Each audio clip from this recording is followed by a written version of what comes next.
फ़कीर के लिए बाइस बरकत बनाए और आप इस महफ़िल की ज़ीनत बने। वो काज़िल हाजात आपके जाने से पहले आपकी हाजत रवाई फरमाए और नबी अपनी रहमतों का साया हम सब के सरों पर सलामत ता क़यामत रखें और औलिया क़याम के फ़ैज़ व बरक़ात हम सब की क़ल्ब व अज़ान को मुतहर मुनव्वर और मुअत्तर करते रहें। शबान जी वक़ार, मैंने आपकी खिदमत में सूरह निसा की मारूफ़ आयत 64 को हदिया करने का शर्फ़ हासिल किया। इस आया मुक़द्दसा में मेरे परवरदिगार ने इरशाद फरमाया कि लोगों, जब तुम अपनी जान पर जुल्म कर लो, वलौ अन्नहुम इज़ ज़लमू अनफुसहुम, कि जब तुम अपनी जान पर जुल्म कर लो और फिर तुम्हें एहसास हो, तुम्हें एहसास नदामत हो, तो तुम फस्तगफिरुल्लाह जाओ और फ़ौरन के लिए है और फ़ौरन इजहार नदामत करो और अल्लाह से मग़फ़िरत के तालिब हो। वस्तग़फ़रलहुम रसूल, और उसका रसूल भी तुम्हारे लिए मग़फ़िरत की सिफारिश फरमा दे। तो चूँकि अब तुम्हें एहसास नदामत हो गया और एहसास नदामत होने के बाद तुम खुदा से मग़फ़िरत के तालिब हुए कि हर ख़ता पे शर्मसार हूँ मैं, ए खुदाया गुनाहगार हूँ मैं, तेरी चौखट पे सर न झुकाया, बस दुनिया को अपना बनाया, मेरे सजदों पे ऐसी नज़र कर, मैं अंधेरों में हूँ तू सहर कर, इन दुआओं में ऐसा असर दे, रब काबा मुझे माफ़ कर दे, मेरे अल्लाह मुझे माफ़ कर दे। तो जब तुम मग़फ़िरत के तालिब हो और फ़ौरन के लिए फ़ौरन मग़फ़िरत के तालिब हो और फिर उसका हबीब भी तुम्हारे लिए मग़फ़िरत की सिफारिश फरमा दे, तो खुदा फरमाता है कि अब चूँकि उसके हबीब का नाम नामी आ गया, उसके हबीब का इसमें गरामी आ गया, तुमने उसके हबीब का वास्ता इस्तेमाल कर लिया, तुमने उसके हबीब को अपनी मग़फ़िरत के लिए सिफारिशी बना लिया। अब खुदाए परवरदिगार की मोहब्बत का तकाज़ा ये है कि खुदा फरमाता है लवजदुल्लाह तवाबर रहीमा, कि खुदाए परवरदिगार ज़रूर बिल ज़रूर, यकीनन बिल यकीन, कोई शक की गुंजाइश बाकी छोड़ी ही नहीं है, यानी हर सूरत में खुदाए परवरदिगार तुम्हारी मग़फ़िरत फरमाएगा। वो तुम्हारी, इसको बैठ जाइए, वो तुम्हारी मग़फ़िरत फरमाएगा। अब खुदाए परवरदिगार यहाँ पर फरमा रहा है कि चूँकि उसके हबीब का नाम नामी आया, इसलिए लवजदुल्लाह, कोई शक नहीं रहा, हर तरह के शकूक व शुबहात को निकाल दिया। अब कोई इबहाम भी ना हो कि खुदाए परवरदिगार इस दुआ को रद्द करेगा क्योंकि उसके हबीब का नाम नामी आ गया है, तो खुदा ज़रूर भी ज़रूर तुम्हारी मग़फ़िरत फरमा देगा। अब खुदा फरमाता है कि उसके हबीब का नाम आए और फ़कत उतना ही दे कि जितना साइल मांगे। हाय, जितना साइल सवाल करे बस खुदा उतना ही अता फरमाए। तो खुदा का अपने हबीब से मोहब्बत का ये अंदाज़ नहीं है, खुदा की शान मोहब्बत का तकाज़ा ये ऐसा नहीं है, बल्कि खुदाए परवरदिगार फरमाता है कि मेरी मोहब्बत का अपने हबीब से अंदाज़ ये है कि कोई मुझसे मांगे मेरे मुस्तफ़ा के तवस्सल से मैं उतना ही दूँ ना, ऐसी मेरी खुदाई नहीं है। तुमने मेरे मुस्तफ़ा का नाम लिया, इसमें गरामी आ गया, नाम नामी आ गया, मेरे हबीब को अपना सफारशी बना लिया, इसलिए मैं तुम्हें दुगना इनाम दूंगा, तुम्हारी मग़फ़िरत भी फरमाऊंगा और तुम पर अपनी रहमतें भी बरसाऊंगा। तव्वाब रहीमा,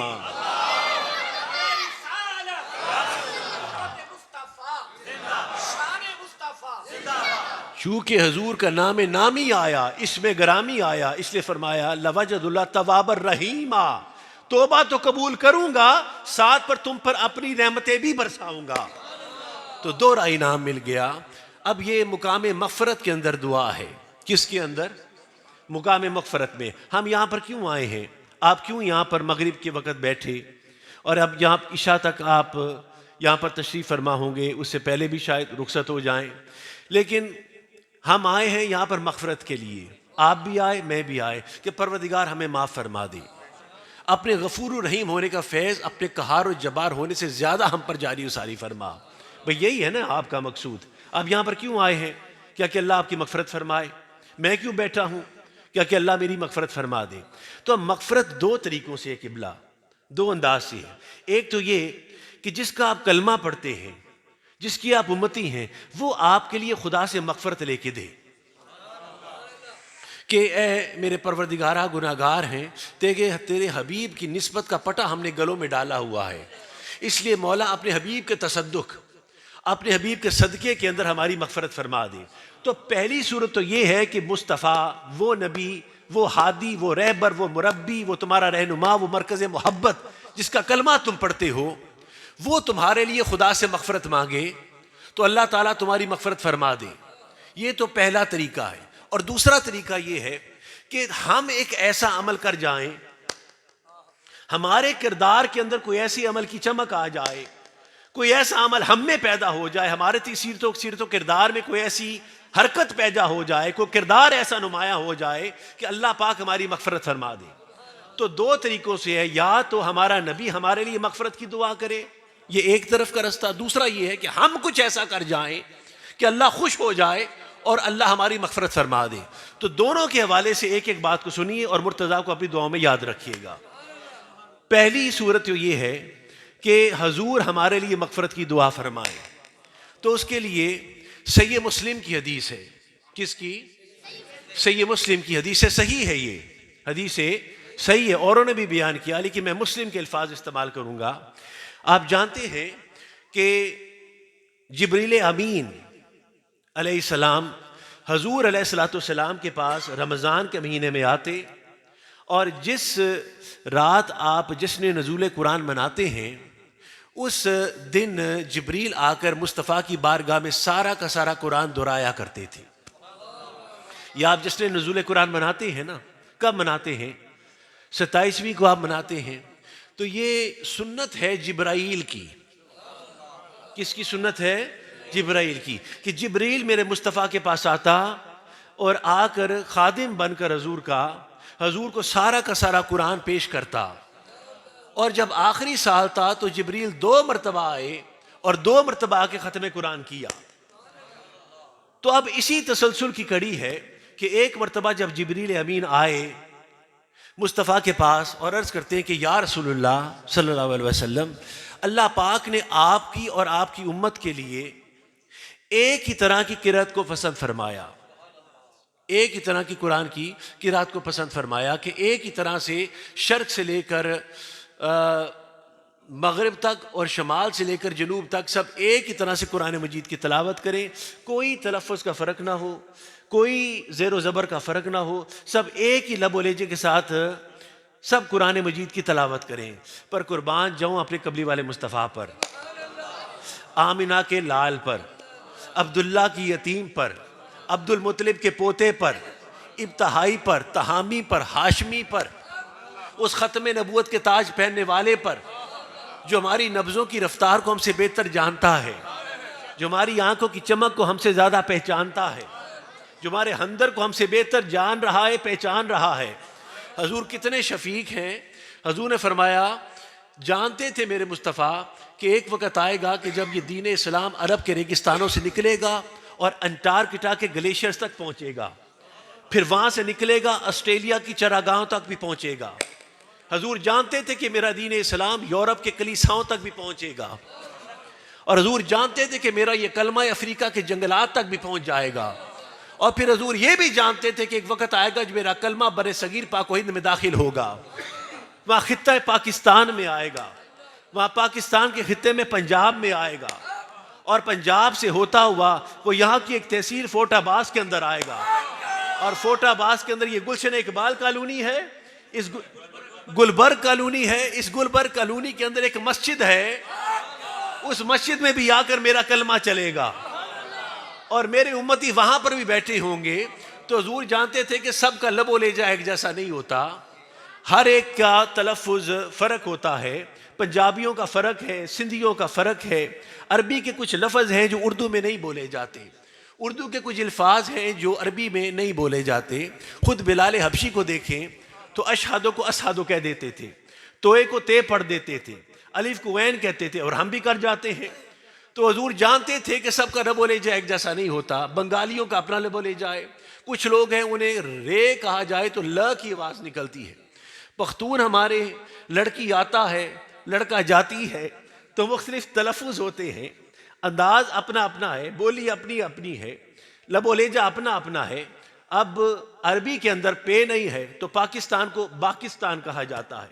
तो ऐसे हजूर जानते थे कि लबो लहजे का इख्तलाफ हो जाता है, तो हजूर समझते थे कि मेरे असहाब पर और मेरी उम्मत पर यह चीज़ गिरां गुजरेगी।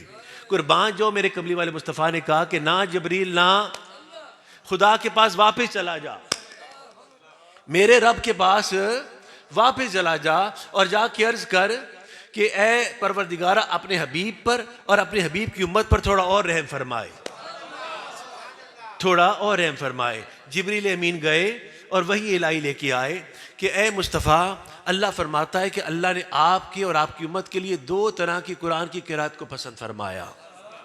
दो तरह से कुरान की किरात कर लिया करें, दो तरह से कुरान मजीद की तलावत कर लिया करें, दो मुख्तलिफ लबोलेजों के साथ। पर कुर्बान जाऊँ मेरा मुस्तफ़ा अभी भी नहीं माना। हजूर अभी भी बोलिए नहीं माने। हजूर ने कहा नहीं जबरील फिर जा, फिर जा मेरे खुदा के पास जाके अर्ज कर कि उसका हबीब कहता है कि उस पर उसकी उम्मत पर थोड़ा और रहम फरमाए, थोड़ी और करम नवाजी करे। जिब्रील को दूसरी मर्तबा भेजा। जिब्रील अमीन गए और वही लेकर आए कि मुस्तफ़ा, अल्लाह पाक ने आपकी और आपकी उम्मत के लिए 3 तरह की किरात को पसंद फरमाया। 3 तरह से कुरान मजीद की किरात फरमा लिया करें, 3 तरह से कुरान मजीद की तलावत कर लिया करें मुख्तलिफ लबोलेजे के साथ। पर कुर्बान जाओ कबली वाले मुस्तफ़ा पर हजूर अब भी राजी नहीं हुए। हाय हाय, कितना शफीक है हमारा नबी, कितना रहीम है हमारा नबी, कितना ख्याल है मुस्तफ़ा को हमारा। अभी भी मुस्तफ़ा राजी नहीं हुए। कहा नहीं जिब्रील फिर जा, तीसरी मर्तबा फिर भेजा और कहा कि जा फिर दर्ज कर कि परवरदिगारा अपने हबीब पर और उसकी उम्मत पर और रहम फरमा और करम नवाजी फरमा। जिब्रील तीसरी मर्तबा गए और फिर वापस वही लेके आए और आके अर्ज करते हैं कि या रसूल अल्लाह, मुबारक हो आपको, अल्लाह पाक ने आपके लिए और आपकी उम्मत के लिए 7 तरह की किरात को पसंद फरमाया। 7 तरीके से कुरान मजीद की तलावत कर लिया करें मुख्तलिफ लबोलेजे के साथ। इस पर मेरा कमली वाला मुस्तफ़ा राजी हो गया, यानी इकट्ठा 3 से उठाकर 7 तक ले गए। अब ये 4 फिका के अंदर ये चीज बात वाज़े हो गई है। और अगर 5वां फिका जाफरी भी आप मिला लें तो ये तमाम फिका के अंदर अब ये बात तय पा गई कि आप 7 तरीकों से कुरान मजीद की किरात कर सकते हैं मुख्तलिफ लबोलेजे के साथ। अब ये एक बैन अल-अक़वामी असूल बन गया, तमाम फिका के अंदर ये बात मौजूद है। अब ये बात तो आपको समझानी थी कि हुजूर कितने शफीक हैं हम पर। अब अगली बात सुनो जिसके लिए मैंने आपको हदीस पेश की। इसके बाद जिब्रील ने एक अर्ज की कि या रसूल अल्लाह, एक और हुक्म भी है। उन्होंने कहा वो क्या? कहा कि खुदा फरमाता है कि मेरे हबीब को जो मिजाज पर ये एक तकलीफ उठानी पड़ी है ना जिब्रील तुझे बार बार भिजवाने की, कि जिब्रील फिर जा फिर जा फिर जा, अल्लाह पाक को ये चीज भी पसंद नहीं आई। खुदा फरमाता है मेरा हबीब हो और उसको इतनी जहमत उठानी पड़े मेरी वजह से मेरे मुस्तफ़ा को हो मेरा हबीब, और मेरी वजह से बार बार पैगाम भिजवाना पड़े। एक ही मर्तबा कह देता मुस्तफ़ा, अगर वो 7 कहता मैं 7 मर्तबा कह देता, अगर वो 10 मर्तबा कहता मैं 10 मर्तबा कह देता, अगर वो 20 मर्तबा कहता मैं 20 मर्तबा कह देता। अरे वो तो जिस तरफ कहता है कि मैं इस तरफ मुंह करूं उस तरफ किबला बना दे, मैं उस तरफ किबला बना देता हूं। तो ये कुरान की तिलावत क्या थी? मुस्तफ़ा अगर 20 मर्तबा कहता तो मैं 20 मर्तबा मुख्तलिफ अंदाज से कुरान मजीद की किरात पैदा फरमा देता। लेकिन हबीब को जो ये तकलीफ उठानी पड़ी है बार बार भेजने की कि जिब्रील बार बार जा जा जा 3 मर्तबा कहा, तो खुदा फरमाता है मैं इसका भी अजाला करना चाहता हूं। खुदा फरमाता है कि मैं इसका भी अजाला करना चाहता हूं। और वो अजाला ये है कि खुदाए परवरदिगार ने हर नबी को एक एक जमानत वाली दुआ दी है। क्या? एक एक जमानत वाली दुआ दी है। और ये जमानत वाली दुआ ऐसी है कि अगर ये जमानत वाली दुआ किसी लाइन कमीने के लिए भी की जाए तो खुदाए परवरदिगार उसे जरूर कबूल फरमाता है। खुदा फरमाता है हर नबी को हमने एक एक जमानत वाली दुआ दी, लेकिन आपको आपके खुदाए परवरदिगार ने 3 जमानत वाली दुआएं अता फरमाई। कितनी? ये आप खुश हो जाएंगे, ये बात सुनिएगा, इससे आपका हौसला बढ़ेगा, आपका खून बढ़ेगा कि हम कितने गुनाहगार हैं और हम कितने गुनाहों के दलदल में धंसे हुए हैं, और मुस्तफ़ा हम पर कितनी करीमी फरमा रहा है, करम की और रहमतों की कैसी बरसात फरमा रहा है। इसको सुनिए मेरे नौजवानों, जरा कान खोल के सुनिएगा इसे। फरमाते हैं कि 3 जमानत वाली दुआएं अल्लाह ने अपने हबीब को अता फरमाई हैं। हमारा तो ये अकीदा है कि हजूर की हर दुआ ही कबूल होती है, हर दुआ ही कबूल होती है, पर यह जमानत वाली दुआ ऐसी थी कि इस पर खुदा की मोहर थी कि अगर उसका हबीब शैतान के लिए भी दुआ फरमा देना तो खुदा उसे भी रद्द नहीं फरमाएगा। दुनिया के कमीने तरीन इंसान, लईन तरीन इंसान और शैतान इबलीस तक के लिए अगर मुस्तफा दुआ फरमा देते तो खुदा ने वो दुआ भी रद्द नहीं फरमानी थी। तो ये है जमानत वाली दुआ। अब मजेदार बात यह है कि बाकी जितने अंबिया गुजरे, 1,23,999 अंबिया कराम, सबको जब ये जमानत वाली दुआ मिली ना, तो हजूर सब ने या तो उनको अपनी जान की बख्शिश के लिए इस्तेमाल किया, अपने नफ्स के लिए इस्तेमाल किया, या उन्होंने तबलीग के रस्ते में मोजज़ात को मांग लिया, या फिर उन्होंने इसको अपनी ज़ुर्रियत के लिए मांग लिया, अपनी औलाद के लिए मांग लिया। किसी एक ने भी अपनी उम्मत की मग़फ़िरत के लिए इस दुआ को इस्तेमाल नहीं किया। किसी एक नबी ने भी अपनी उम्मत की मग़फ़िरत के लिए इस दुआ को इस्तेमाल नहीं किया। मिसाल के तौर पर नूह अलैहिस्सलाम को जब ये ज़मानत वाली दुआ मिली तो उन्होंने अजाब की दुआ मांग ली, तो तूफ़ान नूह आ गया, तो ज़मानत वाली दुआ वहाँ पर इस्तेमाल हो गई। जब इब्राहीम अलैहिस्सलाम को ये ज़मानत वाली दुआ मिली तो उन्होंने दुआ की, परवरदिगारा मेरी नस्ल में एक ऐसी शाख को पैदा कर जो हमेशा इस्लाम पर कायम रहे और तेरा हबीब भी उस शाख में आए। तो ये ज़मानत वाली दुआ उन्होंने अपनी ज़ुर्रियत के लिए इस्तेमाल कर ली। पहले ने अपनी नफ्स, अपनी जान की बख्शिश के लिए इस्तेमाल की, इन्होंने अपनी ज़ुर्रियत के लिए इस्तेमाल की। जनाबे सुलेमान अलैहिस्सलाम को जब ये ज़मानत वाली दुआ मिली तो उन्होंने कहा कि परवरदिगारा मुझे एक ऐसी सल्तनत अता फरमा जो मेरे बाद किसी और को ना मिले। तो उन्होंने ज़मानत वाली दुआ को वहां पर इस्तेमाल कर लिया। जब मूसा अलैहिस्सलाम को ये ज़मानत वाली दुआ मिली तो उन्होंने मनोसलवा अपनी उम्मत के लिए तलब कर लिया। क्या? मनोसलवा मांग लिया। जब ईसा अलैहिस्सलाम को ये ज़मानत वाली दुआ मिली तो उन्होंने मायदा मांग लिया, जो सूरह मायदा पढ़ते, दस्तरखान मांग लिया अपनी उम्मत के लिए। तो जितने अंबिया कराम थे, जितने और भी सब ने जिनको ज़मानत वाली दुआएं मिली, उन तमाम ने ज़मानत वाली दुआओं को या तो अपनी जान की बख्शिश के लिए इस्तेमाल किया, या मोजज़ात मांगने के लिए इस्तेमाल किया, या फिर उन्होंने अपनी ज़ुर्रियत के लिए, औलाद के लिए इस्तेमाल किया। किसी एक ने भी अपनी उम्मत की बख्शिश और मग़फ़िरत के लिए ज़मानत वाली दुआ को इस्तेमाल नहीं किया। कुर्बान जाऊं आमिना के लाल पर, कुर्बान जाऊं वद्दुहा के चेहरे वाले पर, कुर्बान जाऊं वल्लैल की जुल्फ वाले पर, कुर्बान जाऊं ऐनुल्लाह की आंख वाले पर, कुर्बान जाऊं यदुल्लाह के हाथों वाले पर। मुस्तफ़ा को 3 ज़मानत वाली दुआएं मिली। मुस्तफ़ा ने ना तो वो दुआएं चक्की पीसती हुई जनाबे ज़हरा के लिए इस्तेमाल की, ना करबला देखती हुई औलाद के लिए इस्तेमाल की, ना जब ताइफ में ओबाश लौंडे पत्थर मारते थे ना मुस्तफ़ा ने उस वक़्त इस्तेमाल की, ना हजूर पर जब ओजरी फेंकी जा रही थी उस वक़्त इस्तेमाल की, ना मुस्तफ़ा पर जब कांटों की सेज पर हजूर को चलाया जाता था ना उस वक़्त इस्तेमाल की। हजूर अलैहिस्सलातु वस्सलाम ने ना मोजज़ात के लिए, ना अपने नफ्स के लिए, ना अपनी औलाद के लिए, किसी के लिए ज़मानत वाली दुआ को इस्तेमाल नहीं किया। कुर्बान जो 3 ज़मानत वाली दुआएं मिली और तीनों की तीनों मुस्तफ़ा ने गुनाहगार उम्मत के लिए इस्तेमाल कर डाली।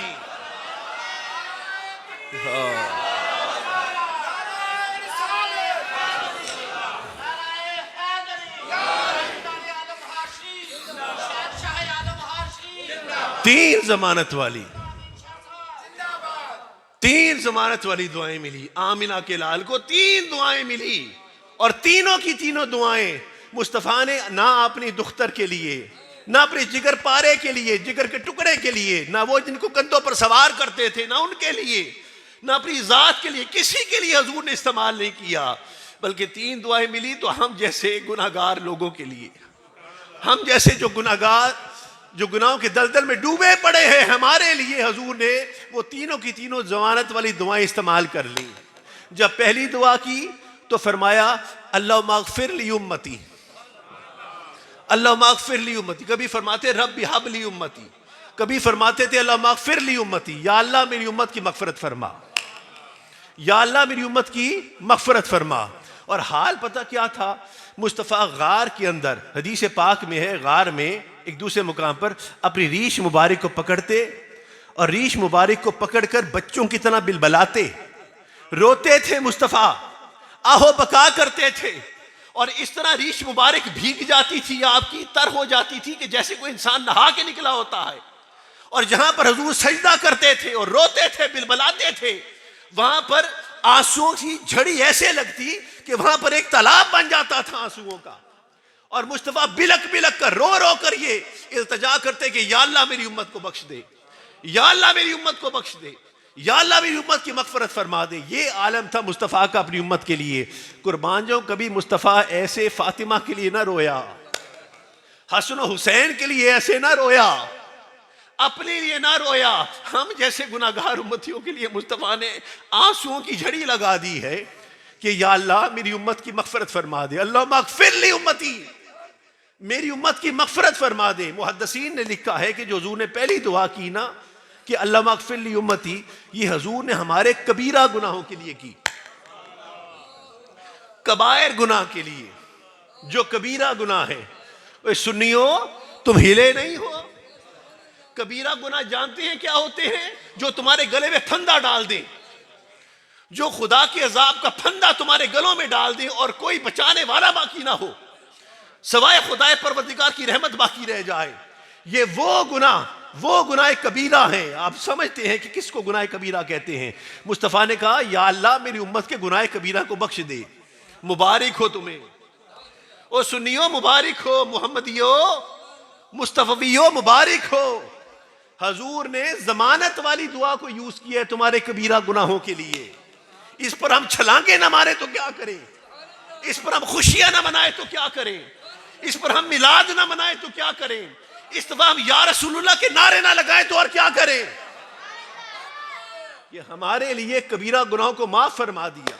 और फिर हजूर ने दूसरी दुआ की तो फिर यही दुआ दोहराई, फरमाया अल्लाह मगफिर ली उम्मती, या अल्लाह मेरी उम्मत की मगफरत फरमा। मुहद्दिसीन और मुफस्सरीन ने लिखा कि ये सगायर गुनाहों के लिए थी, सगीरा गुनाहों के लिए थी, क्योंकि हजूर जानते थे कि बड़ी लकड़ियों को आग बाद में लगती है, पहले छोटी छोटी लकड़ियों से लगती है। हजूर ने कहा मैं ये किस्सा भी तमाम कर दूं, मैं छोटी लकड़ियों वाला किस्सा भी तमाम कर दूं, इस आग को लगने ही ना दूं, मैं उस दोज़ख की आग को उम्मत के लिए बुझा ही डालूं।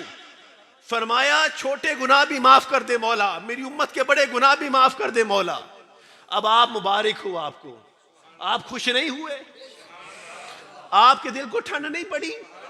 ये सही है, मुस्लिम की हदीस है, हदीस सही है ये, इसमें कोई अल्फाज का हेर फेर नहीं है। मैं आपको बयान कर रहा हूं इसे, किबला हजूर बैठे हैं मेरे पास। अल्लाह पाक ने अपने हबीब की ऐसी सुनी कि मुस्तफ़ा को जमानत वाली दुआ दी, और वो जमानत वाली दुआओं के सदके में हजूर ने हमारे कबीरा गुनाह भी माफ करवाए। अब हमें अपने हक की हिफाजत करनी है, अब हमें अपने हक की हिफाजत करनी है, और हमें अपने सगीरा गुनाह भी माफ फरमा दिए। और एक दुआ फिर हजूर ने यही फरमाई, तीसरी दुआ का अल्लाह मगफिर ली उम्मती, या अल्लाह मेरी उम्मत की फिर मगफरत फरमा। और ये दुआ हजूर ने माशर के लिए संभाल के रखी। ये दुआ हजूर ने बोली कब के लिए?